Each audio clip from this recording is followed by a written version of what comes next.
Hola, ¿qué tal? Bendiciones. Hoy pues es un día de mucha alegría. Incluso pues en muchos países se inicia con esta frase o se comparte esta frase. ¿Qué causa tanta alegría? Pues la concepción de María. Hoy es la fiesta de la Inmaculada Concepción. Y entender el tema de la Inmaculada Concepción o entender la mayoría de dogmas marianos, pues es importante darnos cuenta en primer lugar el valor del dogma como una enseñanza de fe que le da consistencia a nuestras creencias y a todo lo que el Señor nos ha revelado a través de la Iglesia. Segundo, cuando damos o cuando meditamos en torno a los dogmas marianos, sea la virginidad perpetua, sea María Madre de Dios, o sea también, por ejemplo, el caso de hoy, la Inmaculada Concepción, no son cosas que buscan generar una mariolatría, o sea, una adoración a María. No. En primer lugar, el entender cada uno de estos dogmas nos ayuda a profundizar en que Cristo cumple su misión como Dios encarnado. Dios se hace uno de nosotros y obviamente pues elige en la figura de María esa depositaria, ese sagrario, esa arca de la nueva alianza en donde se manifestará, donde el Señor tomará esa carne y esa sangre para que aquel que en su momento era espíritu perfecto, se vuelva uno de nosotros y comparta nuestras realidades tanto de sufrimiento, de debilidad, de tristeza, de alegría y de tentación. En todo el Señor ha querido hacerse igual a nosotros, exceptuando en el pecado. Entonces, por ahí tenemos que empezar a comprender estos títulos que damos a María y estos dogmas en función de su participación dentro de todo este proceso que conlleva nuestra salvación. No es una adoración a María, es simplemente esa veneración, ese respeto y enaltecer aquella parte y aquella posición que toma dentro del plan de salvación y también cómo ella se convierte en ese modelo y en esa primicia de lo que es justamente la santidad, de lo que es justamente la entrega amorosa al Señor. Y es que justamente la liturgia de la palabra que hoy meditamos nos antepone dos realidades completamente diferentes. Escuchamos y proclamábamos en el libro del Génesis cómo se da el momento de la caída, cómo nuestros primeros padres dentro de ese relato alegórico, pues cómo ellos se ven pues eh, engañados por las tentaciones de la serpiente que representa al demonio y terminan desobedeciendo al Señor, terminan queriendo ser como Dios y justamente le dan la espalda a todo ese paraíso, a todos esos regalos que Dios le había dado. Y ellos al descubrir pues justamente su pecado, al descubrir su debilidad, al descubrir su desnudez, dice el texto que cuando escuchan la voz del Señor, se esconden. Se esconden al llamado que Dios les ha hecho y dice, ¿por qué no atendías a mi llamado? ¿Por qué te escondes de mí? Pregunta Dios y dice, Adán, escuché tus pasos y tuve miedo porque estaba desnudo. Vean qué increíble cómo a veces creemos o cómo podemos pensar que por nuestras debilidades, por nuestras flaquezas, por nuestra desnudez, por nuestras situaciones donde podemos sentirnos pues desprotegidos o sentirnos indefensos, nos ocultamos de la gracia de Dios. Nos creemos tan pecadores que somos indignos de presentarnos ante Dios. Nos ocultamos ante la llamada que Dios nos hace cada día. Pero todo esto se pone completamente contrapuesto cuando escuchamos el Evangelio de Lucas, esa anunciación, cómo el ángel Gabriel entra al aposento donde estaba aquella joven que había sido desposada ya para casarse con José, y el ángel entra y le dice, alégrate llena de gracia, el Señor es contigo. Y María se turba, dice, se turba grandemente, se extraña al punto de que se asusta de aquel mensaje que ha recibido, de aquel saludo que ha llegado hacia ella.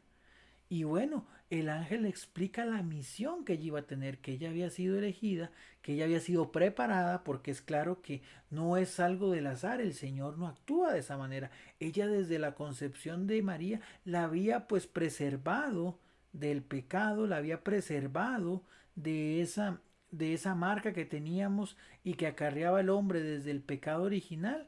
¿Para qué? Para que fuera ese sagrario limpio, ese sagrario puro, ese sagrario santo, para que el Señor pudiera venir. Pero vean qué interesante la diferencia. Mientras Adán y Eva, al encontrarse tal vez tan pequeños ante la inmensidad de Dios, ellos se ocultan. María dice todo lo contrario. María dice, Fiat, hágase en mí según tu palabra. He aquí la esclava del Señor. María no se oculta, María no se esconde. María va un paso adelante. María acepta y se entrega como sierva ante la voluntad de Dios. Vean qué importante y qué necesario se vuelve, a pesar de que tal vez no entendía y que más adelante lo va a ir entendiendo, se lo van a ir profetizando, tanto Simeón en su momento, Ana, se le dicen sueños que se vayan de Belén porque van a ser perseguidos por Herodes. O sea, María va a entender que ese sí, que esa aceptación que ella tiene de la voluntad de Cristo, de la voluntad de Dios para poder recibir a Cristo en su seno, no está exento de momentos de dificultad. Ella no va a estar metida en una burbuja que la va a liberar y que la va a librar de esos momentos de prueba. Pero ella también sabe de que como sierva del Señor, como pobre del Señor, como esos anahuín que justamente vivían de la pues de la necesidad y se encomendaban a la voluntad de Dios, ella acepta porque sabe que a pesar de las dificultades, la mano de Dios estará siempre para protegerla. Eso es el llamado que también tenemos nosotros. Nosotros también estamos invitados a hacer un fiat, un hágase en nosotros según la voluntad de Dios que quiere manifestarse. Y eso es justamente el adviento, ese tiempo de esa llamada que recibimos de Dios para poder acercarnos y que Él nazca en nuestra vida y según nuestra vida se refleje a los demás. Eso es ese llamado de reflejar ese amor por Cristo, ese amor por la vida. Esa vida que hoy también quiere verse justamente puesta en tela de duda y en tela de juicio, como lo es por esa norma técnica que pretende dar y libertad para un aborto terapéutico. ¿Y qué puede ser terapéutico? Algo que atente contra la vida. Bajo ninguna circunstancia una matanza puede ser terapéutico. Es claro, tenemos que profundizar dentro del entendimiento de la bioética, dentro de los alcances de donde puede ser necesario un tratamiento médico, en qué momento, hasta qué punto llegar a la salvación de la madre y también, pero sobre todo también el cuidado de aquel ser humano que está gestándose. El problema no es el mal llamado aborto terapéutico en sí, sino los portillos que puede abrir para que la vida humana sea medida por criterios, inclusive podemos decir que algunos llaman hasta científicos. Porque hoy se está hablando de que es necesaria la preservación de la vida de la madre, pero y la preservación de la vida del hijo. Entonces ahí es donde entra la profundización en la bioética. Pero es claro que ese es uno de los signos de esa cultura de muerte que hoy se nos quiere introducir en nuestra experiencia de vida. Hoy es claro que las enseñanzas del Evangelio están en discusión.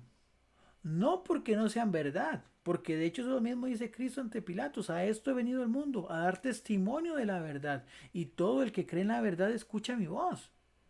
Sino como la verdad con mayúscula se quiere ver desplazada por todas esas verdades en minúscula que responden más a movimientos emocionales, a movimientos ideológicos que buscan imponer ideas en función de un libertinaje, en función de una pues de una presencia no centrada en la salvación, sino simplemente en el placer, en el goce del día de hoy, sin importar en nada, sin tener en consideración a Dios, sin pensar en nuestra alma, en nuestra salvación de nuestra alma.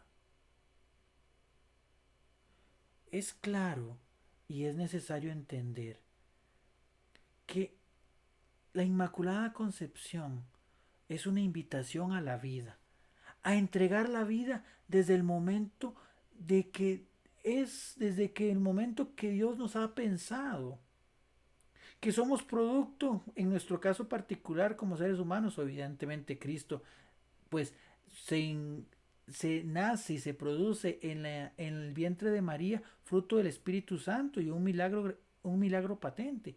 Pero nosotros también como seres humanos, nuestra vida está entregada como regalo desde el momento en que entre los cigotos de nuestros padres, las células reproductoras se unen, se fecunda el espermatozoide con el óvulo y en el momento en el que esa vida empieza a latir y se dan todos esos procesos. Es como lo dice el Salmo, nos están entretejiendo. Cada una de esas cosas, vean qué maravilloso como el salmista inclusive entiende esos procesos. Y lo pone de esa manera poética. ¿Cómo vamos siendo tejidos, creados en el vientre de nuestras madres? Con un propósito, con un motivo, con una misión. Porque Dios no hace nada al azar. Y desde ese momento, desde esa lucha que se presenta dentro de toda esa fuerza tan procreadora, tan gestora de vida que se da en el vientre de nuestras madres, ya hemos sido llamados con una misión. Hemos sido llamados para dar un testimonio de algo. Y ahí es donde nos toca responder nosotros si somos verdaderamente esclavos del Señor y si queremos que esa palabra recibida se vuelva vida en nosotros y nosotros poder compartirla. Esa es la esencia del Adviento, esa es la esencia de ese tiempo que estamos en este momento compartiendo como iglesia. Es el entender que Cristo se quiere hacer carne en nuestra propia carne también, en nuestro propio testimonio, en nuestra propia vida. Y así, viviendo y haciéndose vida en nosotros, se vuelve patente en un mundo que necesita de Dios, aunque lo nieguen. Aunque quieran hacerte creer que Dios es un estorbo, no, de ninguna manera. Dios es necesario. ¿Por qué? Porque es lo único que tiene verdaderamente la razón del ser humano. Es el fin último de la vida. Porque es la vida eterna a la que estamos invitados. Pero claro, se nos invita a pensar de que la vida es esto que vivimos día a día. Y es bueno que luchemos por nuestros ideales, que busquemos nuestros objetivos. Pero nuestro fin no está aquí. Estamos llamados a algo más. Y María lo entendió. Y María lo supo asumir. Y María se hizo testimonio de eso, a punto de que la primera acción que ella hace cuando recibe la anunciación de Ángel Gabriel y ella acepta a Cristo en sus entrañas es irse a servir donde la primera persona que ella sabe que necesita, que es su prima Isabel.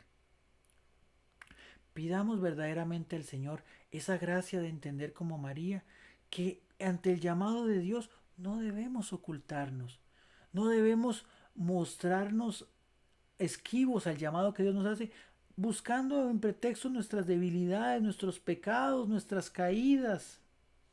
No, esa es la materia prima que ocupa Dios para actuar. Nuestras fragilidades, nuestros momentos de debilidad, nuestros momentos de duda, pero con fe de saber que su gracia nos protege y su gracia nos ilumina. Que la sombra del Espíritu nos cubre, tomando las frases, parafraseando un poco lo que decía el ángel Gabriel. ¿Cómo puede ser eso? ¿Cómo puede Dios que yo lo lleve a los demás? Pues a través de la sombra del Espíritu Santo que nos ilumina, nos inunda y nos impulsa. Es necesario que tomemos una actitud activa, que seamos miembros vivos de la iglesia, que estemos dispuestos a dar testimonio, así como María. Y de esa manera ser llamados a poder anunciar el Evangelio a todas las personas, a ser verdaderamente sal y luz. Seamos sal y luz y inundemos el mundo con el buen sabor de Cristo. Que Dios te bendiga y nuevamente recuerda, ¿qué nos causa tanta alegría? Pues la concepción de María. Feliz martes, bendiciones.